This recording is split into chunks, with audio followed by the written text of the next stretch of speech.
Whoa. I'm like, I get chills every time I hear the countdown. Well, not really. Hey, can you hear me? Kind of. Hello? Can you hear me? I can hear you. Okay, good. We were having some technical difficulties this morning, everybody, so apologies about that. It happens sometimes. 'Tis the season, right? Hey, everybody. Welcome to this week's edition of Office Hours Live with the Wisconsin Veterans Chamber of Commerce. My name is Adam Bratz. I'm here with our executive director, Saul Newton. How you doing, man? I'm doing well. That is a awesome hat. It's very festive that you're rocking today. It was a last minute stroke of genius. I figured I'd throw it on there and get in the holiday spirit, man. I'm full of it. Yeah. Full of holiday spirit right now. Really excited to have our guest on today. He's the district administrator for the Department of Veterans Benefits with the Wisconsin Departments of Veterans Affairs. He just had to log off really quick. Like I said, we were having some technical difficulties. It happens. But a couple announcements. So this is our last kind of public thing before we kind of adjourn for a few days for the holiday season. I hope everybody has a safe and happy and healthy holiday. I think this is a very bittersweet occasion, I think, for a lot of people. For many people, it's been a challenging year. For some people, it's been a year of growth and opportunity. And for others, the growth and opportunity is still inbound and on the horizon. And for all of you and yours, you know, on behalf of myself and Saul and the whole Veterans Chamber, we just wish you the best and hang in there. And if you're still struggling, there are better times ahead. And if there's anything that we can do as an organization to support or help you, please let us know, especially, as far as your career or your business is concerned. Just got a message from Donnie. He's still looking to be right there. Internet is shot. Needs 2 minutes. That's fine. Hey, we're just gabbing now. Anyways, our guest Donnie Placidi, who is the district administrator for the Department of Department Affairs Benefits. Something, I don't know. It's just a bunch of words about veterans and benefits, but he's a guy that knows exactly what he's talking about. So he's going to be hopping on with us here in a second. I forgot to put the little welcome to Office Hours Live thing on here. A couple housekeeping items before we dive in. And I'm so glad to see we have people here live right now on Facebook, on YouTube, on Twitch, of all things. We're cool kids that are on Twitch. Please feel free to, this is kind of an open forum, ask us anything discussion if you want to ask about our organization, if you want to ask about the things that we're discussing, if you want to ask our opinions on sports or current events. We'll probably try to stay away from politics. If you want to know where I bought this hat, I mean, if you want to know about my son's artwork on the wall here, that's fine. Feel free to just throw it out here. We're willing to discuss whatever you throw. Pretty much whatever you throw at us. What kind of hair product does Saul Newton use? That's a good question. What kind of hair product? I kind of want to know. Saul, what kind of hair product does Saul Newton use? I grab whatever is closest to me in the bathroom in the morning. Between some kind of hair cream thing, whatever keeps the hair out of my eyes, basically. There you go. I've never had my hair this long.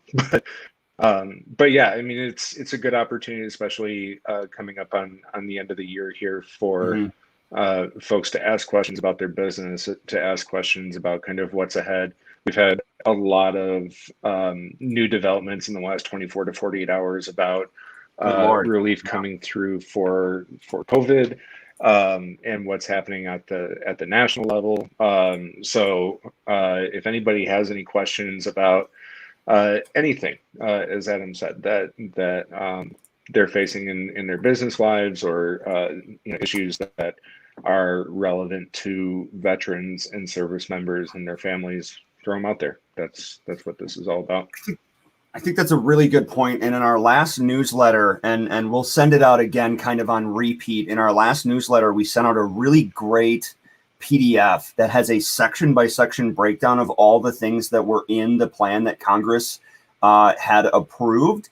It has not been signed into law by the president yet. I know that there are a lot of things that are up in the air. There's some amendments as far as the direct payment, but I think generally speaking, it's going to remain as it is. We shall see. Again, we're not going to get into politics, but we're going to continue to keep you informed. So I would encourage you, I'm going to post this link. Let's see, join our newsletter. Boom. I'm going to post this link that'll go to all of our chats here. Go ahead and hop over to our website. Thing will pop up, or you can scroll to the bottom, put in your email address, and sign up for our newsletter. We keep you informed on all things that are very important to you as a business owner, as a business leader, as an employee. It doesn't matter if you're a veteran or not. All right. It's relevant to you. And we are definitely, as we have since the beginning, keeping you informed on all things COVID and COVID business related. So that PDF document in our last newsletter, again, we'll send it out in the next newsletter. We'll kind of just keep a running stream of information going, but it's a really good section by section breakdown of what is in the proposed stimulus that is one step away from being signed to law last time I checked. Is that accurate, Saul? Yeah, it's I believe it still has to be approved by the House of Representatives, but I thought it already made it through Congress. The Senate has voted on it, and it's my understanding that's what the hangup was. The House, I think, still needs to pass it before it goes to the president's desk. But the hangup was coming to an agreement in the Senate, and now it looks like there at least has been an agreement reached in the Senate that extends PPP loans extends and re-ups PPP loans, and even makes folks out, some organizations and some businesses eligible for a second PPP loan. There's provisions that impact payroll taxes and tax credits and things like that. And then there's also dedicated funding to support entertainment venues, movie theaters, arts and cultural institutions, things like that. So there's definitely a lot of stuff that will impact small businesses, particularly as we go ahead into next year. And that's good. And that actually affects us as an organization. I know for chambers of commerce, which are designated as 501c6s, typically membership-based nonprofit organizations, they were kind of left in the lurch in the original stimulus package. There was benefit for nonprofit 501c3s, but the chambers of commerce were kind of left out of that. So that actually affects us and other chambers. So for those of you that are doing good work in the chamber world, hang in there. Help is on the way. But most importantly, really happy to welcome Donald Placidi, who is let me see if I get this right, the district administrator for the Department of Veterans Benefits for the Wisconsin Department of Veterans Affairs. Close enough, Adam. Okay, good. Welcome, man. How are you? I'm good. How are you? We're doing good, man. I see I'm the only one that got the memo about the festive hat. I didn't get one. Yeah, that's okay. It was actually a last minute stroke of genius. Yeah. So I want to dive right in because I think people are really interested to hear. We were talking about hair products earlier. You missed it, but we're actually going to get to the real substance. Before I ask you this, I just want to remind everybody I'll post an all of our links thing here in the chat to follow us on Facebook, YouTube, Twitch, LinkedIn, you name it. We wear a little bit of a different hat on each platform, so we bring a little bit of different value on each platform. We're on Instagram, we're on Twitter as well. Give us a follow along. We're giving you a steady stream of information that is important to you as employees and business owners, veteran or not, veteran, military family, veteran advocate, veteran friendly, it doesn't matter. Like, this is valuable information for everybody. So give us a follow. I'll post a link in a second. But Donnie, get us caught up, man. The WDVA has, I would assume, had their hands full in the face of COVID. Sure. What challenges are you currently facing? What's happening now? And what moves are you trying to make on behalf of the veteran community? Yeah, well, Adam, thanks for that question. I mean, one of the things that I can share is, our if you guys really are interested and want to know what's going on with the department regarding COVID, go to our website page. We do have a COVID-19 dedicated page that we do update regularly to continue to inform veterans on kind of our state, where we are currently in our state of affairs regarding our veterans homes, our homeless programs, our outreach and recovery coordinators. But we are still in a work from home environment at the department. So My division specifically, we have all of our Veteran Benefit Resource Center employees are all working from home, but they are still answering calls. We really only had about a week gap where we did not have phone access until we got them all of the required equipment that they needed to be able to start handling the calls again. But, I can say for my division that we really didn't have much of a bump in the road where we felt that the biggest impact was not having our VORP coordinators, the Veteran Outreach and Recovery coordinators out in the field to work with the veterans who are most in need. Regarding substance abuse or those struggling with mental health issues and being able to connect them back to the VA resources. That's kind of been where we have seen the most impact, specifically in my division, because the rest of it, whether it's been our claims unit, our Veteran Benefit Resource Center, they're still connected to the veterans via phone. Or we've been using Teams or Zoom or different platforms to ensure that we still have that visual capability to connect with the veterans. I know it's not the same as doing it in person, but the VORP coordinators, I mean, they've been struggling to reconnect. We've lost connection with some veterans that we would. That's a shame that we can't get back in touch with. They've either gone silent or we just can't find them right now, and it's hard. I can tell you that talking with them on a daily basis, they struggle to come to terms that they've lost connection with veterans. They take it very personally. Right. It is a big part of everything they do. So, but what I can say is we've done everything we can to continue to have continuity with our programs and services. We are open. There is nothing that we can't do. We have the ability to get out there if veterans need us.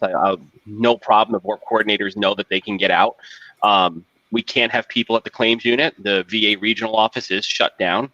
So VA regional office has been shut since March, and we haven't gotten any indication that they're opening it anytime soon. That's something that we can't control at a state level. So I think it's important for people to understand that regardless if we can see them or not, our Veteran Assistance Section, our grants unit, the Veteran Benefit Resource Center, the VORP coordinators, the claims unit, our state approving agency, a homeless program that we run out of the 3 sites across everything is open for business, but with proper protocols and safety in place. And then as you all have seen the veteran homes, I would say that our agency and the secretary has done a very good job handling a very difficult situation. And just continuing to follow the guidance of the Department of Health Services, the CDC, and our homes administrator has done a fabulous job in managing what has become a very difficult situation with COVID-19 in all nursing homes across the state, particularly our veteran community. Oh gosh, I can imagine. And one of us is experiencing one of the banes of the work from home life that we've all transitioned to. Dogs barking in the background. It might be Saul, probably Saul. That was me. It's all good, man. No worries. Donnie, if I could have you provide some context to folks that might not be aware of programs that the WDVA offers, particularly the VORP program, which is such a great and innovative program. Can you tell folks about what that program is and what they do? Sure. Yeah, the Veteran Outreach and Recovery Program, or VORP as it's known, was originally a state pilot program that was funded out of a grant, a federal grant that through SAMHSA. And it was to allow to have regionalized coordinators go across the state to reach out to veterans who are not connected to the Veterans Health Administration, that may not be connected to the VBA, that may not be connected to our agency, and try to get them into the support and resources that they need in order to combat addiction, substance abuse, mental health, behavioral issues, and then get them a proper referral to the right place. That is kind of where it started. And it had evolved from there to become a project for the state, which they took on a pilot program to kind of expand it, where it expanded to 11 regions. So the VORP program has 11 regions across the state with 11 outreach regional recovery coordinators, or I just call them VORP coordinators. I don't need to get into all the technical stuff, that are assigned to specific regions, and their jobs are to work with the CVSOs, work with the VSOs, work with the continuums of care, the balance of state, continue to work with all the resources in the community to make sure that the veterans that they pull in are connected to those. One of the little known things about the program, though, that I think is most important and what it actually does is the VORP coordinators do act as case managers. So if a veteran enrolls in our program, our coordinators pretty much case manage them from the day they enter till the day they graduate the program. They provide them everything that they need, connect them to the resources. They act as almost like a counselor in some ways to them. Nice. And they stay with them, and they stay with them after the program as well. And I can't tell you the amount of feedback and emails that we get from those that have been in the VORP program with positive life-changing experiences. And that program is, again, it's recently now permanently funded by the state. It was in Governor Evers' last budget. He found it necessary, and it was a big boost to the agency. That's a big win, man. That's awesome. And then the program this past year was awarded the Abraham Lincoln Pillars of Excellence Award for combating homelessness programs through the National Association of State Directors of Veterans Affairs. So that is Secretary Kohler. That is her counterparts across the state, and that is a award that is awarded from the Veterans Affairs, from the Secretary themselves. He came in and presented it. So, I would say that the VORP program has been an integral part and a very important part of the agency, especially as we go through, continue to go through this pandemic and seeing the mental health issues as well as substance abuse and other things that are going on, and just the support that the veterans and others across the state need during these tough times. That's an incredible program, and that's a big win, man. Good for you to get that in, from grant funding to state funding to a permanent part of your administration there. That's amazing. And you're clearly doing good work. I know that there are a lot of people that are deserving of, that have earned benefits that are afforded to them, but may not necessarily have access to systems in place that could give them the support that they need. So definitely a necessary thing. Good on you. I just want to ask, so clearly from an administrative perspective, you said you had basically just a week of blackout before you were able to adapt and get back in, or like limited capability for a week before you were able to get back to pretty much full strength. My question is let's say, we get the vaccine distributed, everyone's good to go, herd immunity, no more new cases, everything's behind us, or however that looks. Let's say COVID is in the rear view mirror. What is the future of your department, the Department of Veterans Benefits? What does the future in a post-COVID world look like? Have there been things that you've adapted that are going to persist? Or is it back to business pre-COVID? Have there been things that you can't go back on? Are there changes that are permanent now? It's hard to answer that because this is state government, right? So, I would like to think that, we should go, I would love to go back to normal where we're going back to the office and we have the camaraderie and that feel of like, a true in-person team again. But I think the reality is, we've also learned through this that, there's some efficiencies that we've been able to come away with through this, that we have been able to improve certain processes. But I will also say that as we've improved processes, there's also been challenges with not being in person or operating the way we did before, just with not so much IT and system limitations, but with so much of just like, there are things that we need to do in the office. But I would say that, in the event of, for me, like I look at it like this, like we've upgraded a lot. We now have Microsoft Teams, right? So as an agency, we had to adapt to the environment to make sure that we stay connected. And, I would say the state and the agencies, they did a good job making sure that we had the platforms necessary to do things that I'm doing with you guys today that normally we would do in person, right? We've adapted to it. I think that there's going to be more changes to come as we kind of see what that future is going to look like, and as a state and as the budget gets approved and the things that they are going to maybe need to change regarding how the state maybe spends money, because we don't know what that's going to look like, and we don't know what we're going to go back to, right? I can just tell you that we're not going back to the office for several months yet.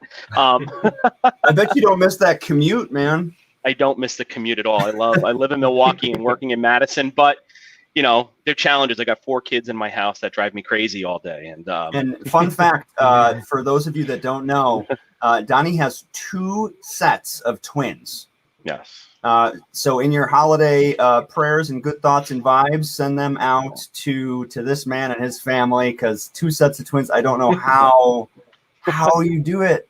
Yeah, I should start a GoFundMe account for grocery support. Yeah. There you go. Well, let's say, okay, so to recap, Donnie, I'm wondering if. Go ahead. Donnie, I'm wondering if, so your division within the Department of Veterans Affairs really oversees all of the benefits that every veteran in the state or those that qualify can receive. What are some of the benefits that folks who might be watching now or later have access to that they don't know about? What are some of the benefits that the state offers to vets that folks might not know about? Sure. So, well, I'll do, like, I know I joked with Adam, like he pretty much got my title right. So, so let me, I'll give a quick overview of the division and kind of the total encompassing of everything that we do. But then also kind of highlight a few of the key benefits across that the state has for veterans. So you guys can still see me or hear me, right? We can hear you. Yeah. Yeah. It looks like my camera went out, but as long as you can hear me, that's good. So my official title is Division Administrator of the Division of Veteran Benefits at the Department of Veterans Affairs. So my division does oversee all the programs and services that are administered by the department. The only thing that doesn't report to me are the veterans' homes. And then like all of our internal like IT and enterprise services, that's a whole nother division. So, but my division has all the programs, it has all the services. I oversee 3 specific bureaus. We have the Bureau of Programs and Services. That bureau consists of our Veteran Assistance section, which is where our grants are administered out of, and our Veteran Benefit Resource Center, which is essentially a call-in center, but they also determine eligibility, process all kinds of applications, and they are also a resource. They connect veterans to different resources across the state as well as federal resources. And then we also have our Wisconsin State Approving Agency, who are responsible for ensuring that the universities that administer and use the federal GI Bill are following and being compliant with those guidelines. And you know, thinking about all those predatory schools that were out there taking advantage of veterans, you know, the Wisconsin State Approving Agency and state approving agencies across the country are tasked with doing that. So that's kind of that bureau and kind of their responsibilities. I also have the Bureau of Health Services, and underneath that arc, we have our Veteran Outreach and Recovery Program, which is the VORP team. There's 2 supervisors there that oversee areas. We have a north of the state, north part, and then the south part. Also under there is the Veteran Housing and Recovery Program, which is our homeless program, our GPD funded through the federal government to support those who are veterans who are homeless or those that are at risk of becoming homeless. But it also provides treatment as well for those suffering from substance abuse or mental health issues, and they continue to work with the federal VA. So they have to be eligible, obviously, for VHA. There's some that aren't. That we have our SROs, the single room occupancy residents as well that are in there. So that program falls under our Bureau of Health Services, and then we have, last but not least, the Bureau of Cemeteries and Memorial Services. So my division also oversees the 3 state veteran cemeteries, as well as the Military Funeral Honors Program across the state of Wisconsin. So just for some numbers there, the Southern Wisconsin Cemetery that is in Union Grove is the 5th busiest state cemetery in the country. Our Military Funeral Honors Program coordinates roughly about 4,000 to 6,000 services a year, depending upon the year. We had a little bit, obviously, of a slowdown this past fiscal year, but that's kind of the encompassing view of kind of what my division does. And then taking a look at some of those benefits and services, you know, our agency, our most popular one, surprising, I guess you could say, is the veteran identifier on the driver's licenses, right? So we act as a certifying agency for the Department of Transportation and the DMV so that they can process and get those identifiers on licenses for veterans. That's our most popular, obviously, because people get other benefits when they have that ID. One of the other ones that I'm sure you guys are well aware of is the Wisconsin GI Bill. We certify a ton of veterans for the Wisconsin GI Bill, as well as their dependents.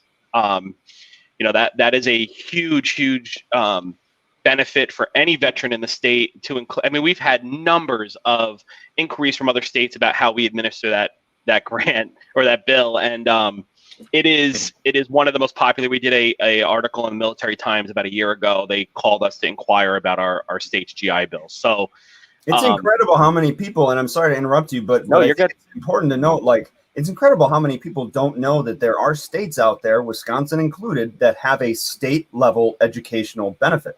Once your federal GI Bill is up, you are personally able to leverage the state GI Bill. But beyond that, the state GI Bill also transfers to your dependents. So like my wife, my kids, they could all go to a state school free of charge using the state GI Bill, which is an incredible benefit that not a lot of people know about.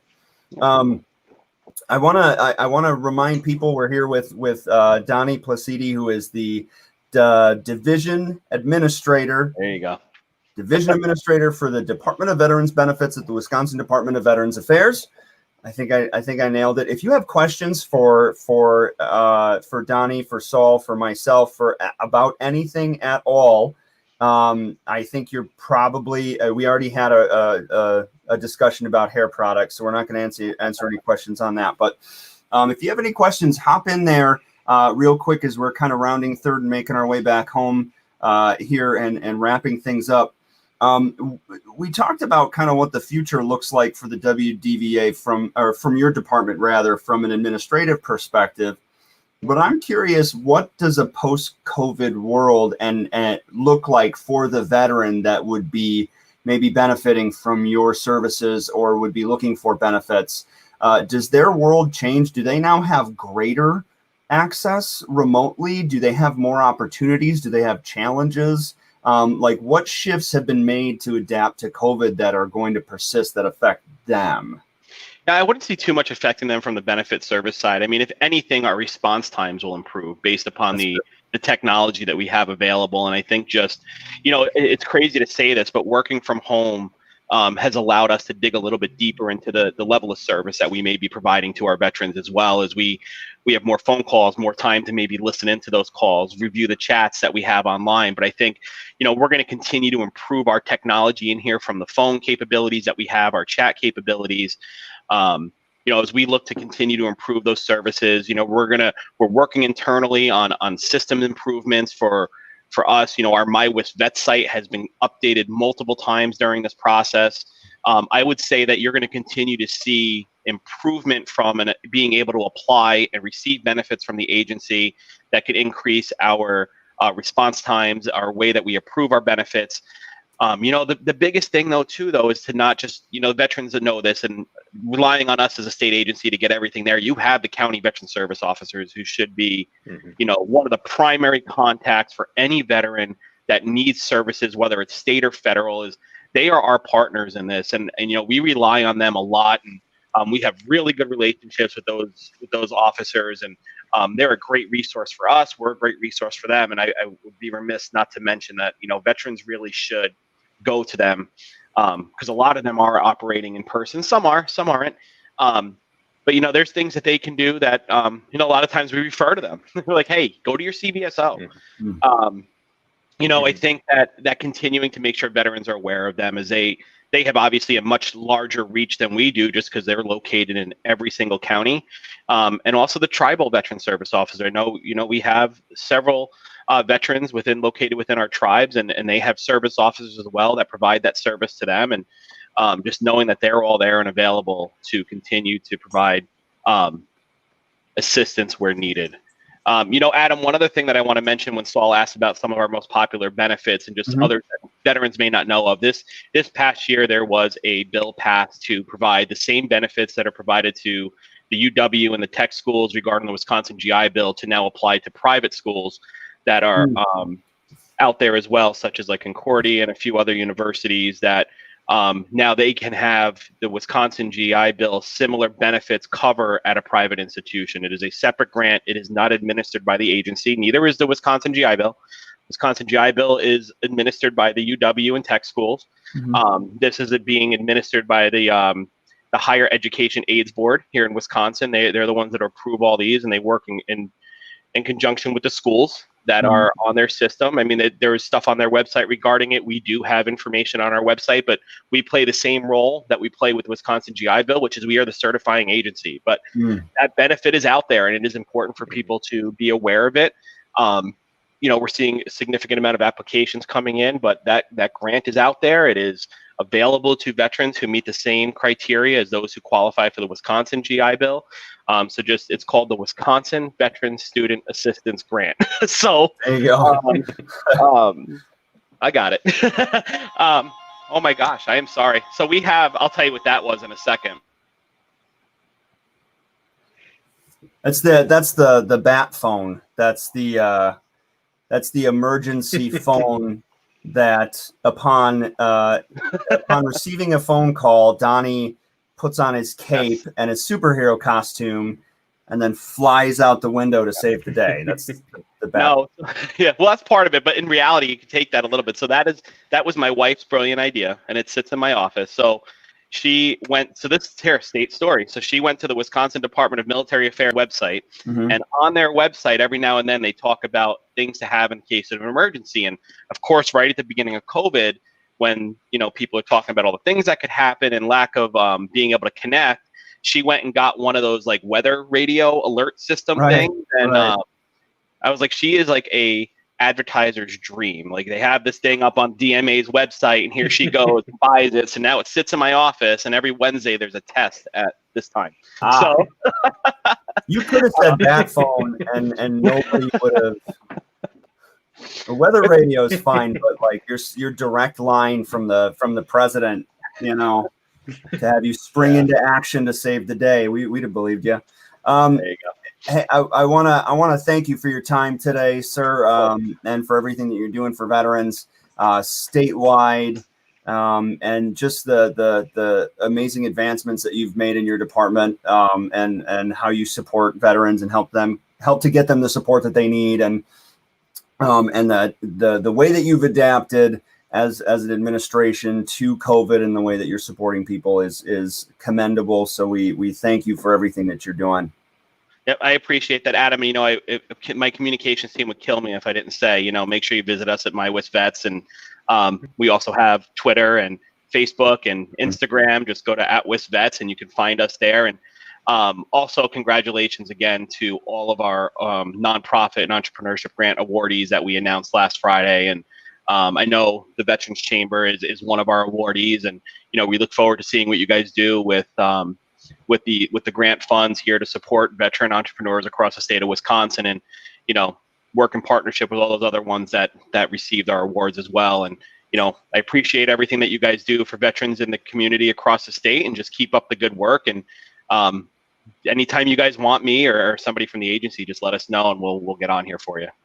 Outstanding. Well, that sounds good. Hey, everyone, this is Office Hours Live, our weekly daily at 11:30. Live on Facebook, YouTube, Twitch, and starting next week, LinkedIn Live through the Wisconsin Veterans Chamber of Commerce page on LinkedIn. So heck, we're hitting all those channels. Pretty exciting. Next week, it's going to be an interesting conversation with Rashida Butler Jackson, who is the Wisconsin state nonprofit guru of gurus. She knows her stuff big time, and she's going to be talking about. Basically, our conversation is, so you want to start a nonprofit, so you want to start a veteran-serving nonprofit, because a lot of people do, and a lot of people end up doing it, not exactly knowing what they're getting into. So she's going to tell you everything that you need to know. If your dream, if you aspire to form a nonprofit or a veteran-serving nonprofit, she's going to tell you the things the do's and don'ts. So that's next week, 11:30, same time, same place, same channels, now with the addition of LinkedIn Live. Donnie, thank you again. My friend Saul, and to everybody watching, happiest of holidays. Be safe and healthy, and we'll see you on the flip side. We'll see you next week. All right, take care, Adam. Take care, Saul. Thank you, guys. Thanks, everybody.